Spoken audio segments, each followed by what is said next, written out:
Sunday and Monday. There was Christmas Eve. Here comes Christmas Day. Then there's Boxing Day. Just keep celebrating because I'm going to keep talking about Jesus, my best friend. Anyways, it doesn't matter if you believe in this. This is the dead of winter. The sun's in Capricorn, the moon's in Aquarius. A baby was born in the dead of winter with Capricorn and Aquarius. They'd be detached. They'd be very logical. They would look at this life as far as their purpose and they would be on task and they wouldn't care what you think. Moon in Aquarius, how strange can you get? Sun in Capricorn, how powerful can you get? So these people, I know someone with this and you kind of feel like they don't have an affect, like they don't laugh at your jokes or they don't get emotionally distraught. And you're like, human? Anybody in there? Does this thing work? And they don't work. They're in a different category of understanding human nature. So these next few days could be a little cut off. There's 5 planets in cardinal signs. The Sun, Mercury, Venus, and Pluto are all in Capricorn. In my next life, I'm going to be a Capricorn. Well, Capricorn rising. Because you know why? When you have that much Capricorn, you are mastering the physical plane. And that's the nature of this planet. We don't call it Earth for nothing. It should be called water. It's blue.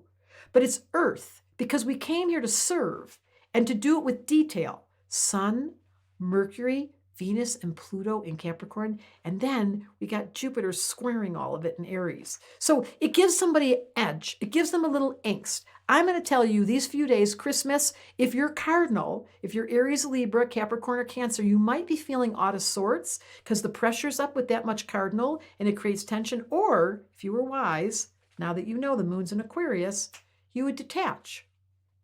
What is detachment? It's when your observer kicks in and says, you're getting way too serious. You're taking this whole thing way too personal. Would you please realize that Christmas is an opportunity to be kind and generous and be loving? Because that's the deal. By the way, guess whose birthday it is on the 25th? This mythical creature that lived across all time. He was ruled by stars. The wise men were following a star and they found a guy named Jesus. Now, it's a story. I happen to believe it. And you know what he taught us? To love so much that you give your personal self away and you wear little clothes and you walk through the village and all you talk about is love and God. Please show me him or her.